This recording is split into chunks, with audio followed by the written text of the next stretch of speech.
नमस्कार, मी दुर्गाच किचनमध्ये पुन्हा एकदा तुमच्या सगळ्यांचं अगदी मनपूर्वक स्वागत. चला तर मग पन्ह तुम्ही करून बघितला असेल अशी आशा करते. आता आपण दुसरा पदार्थ करायला घेऊया, तो म्हणजे बटाट्याचे पराठे. तर आपण 3 मोठे बटाटे घेतलेले आहेत, ते आपण कट करून शिजायला ठेवू. 3 बटाट्याचे असे मी 2-2 भाग करून घेतलेले आहेत. आता हे बटाटे आपण अगदी खूप गिर शिजवायचे नाहीत, मीडियम एक मोठ्या गॅसवर आणि एक बारीक गॅसवर शिट्टी द्यायची आहे फक्त त्याला, कुकरला. दोनच शिट्ट्यांमध्ये हे बटाटे आपण शिजवून घेऊ. बघा, बटाटा परफेक्ट शिजलेला आहे, अगदी पूर्ण गिर झालेला नाहीये. तर याची आपण साल काढून घेऊ आणि हा स्मॅश करून घेऊ.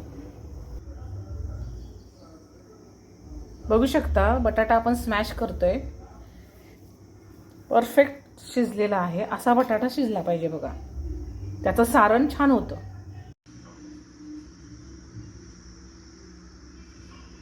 कणिक मळून घेऊ आपण. जोपर्यंत बटाटे शिजत आहेत तोपर्यंत आपण कणिक मळून घेऊ. त्यासाठी आपण घेणार आहोत थोडं मीठ, साधारण एक 6 ते 7 चपाती होतील एवढं पीठ घ्यायचं आहे.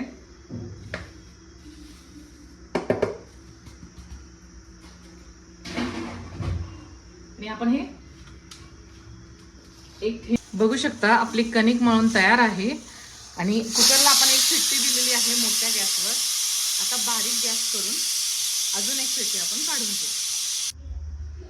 बघा, असा चपातीचा आपण उंडा करून घ्यायचा, असं पुरणपोळीला करतो सेम तसं करून घ्यायचं. आणि त्याच्यानंतर साधारण एक मूठ मध्ये बसेल आपलं एवढं सारण घ्यायचं. सारण पुरेसं असलं तरच हा पराठा छान लागतो. आणि पराठा गरम गरमच हा खायचा आहे बरं का.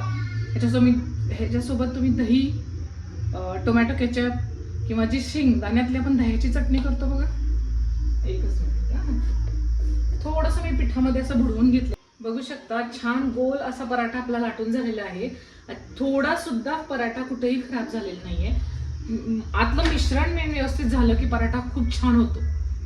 गरम गरम फक्त तुपासोबत तुम्ही मुलांना दिला तरी ते खूप आवडीने खाऊ शकतात. नक्की ट्राय करा. भाजून घेऊ आपण छान. बघू शकता, पराठा गरम गरम एवढा बेस्ट लागतो. नक्की ट्राय करा. आतले सारण जसं सांगितलं गेलेलं आहे तसंच घ्या. बटाटा उकडून स्मॅश करून तिखट मीठ आपल्या चवीनुसार टाकून घ्या. आणि टोमॅटो केचप इथं मी घेतलेला आहे. तुम्ही दह्यासोबतही सर्व करू शकता किंवा शेंगदाण्याची चटणी आणि दही असंही तुम्ही खाऊ शकता. नक्की ट्राय करा. लाईक, सबस्क्राईब तुम्हाला करावंच लागेल. थँक्यू.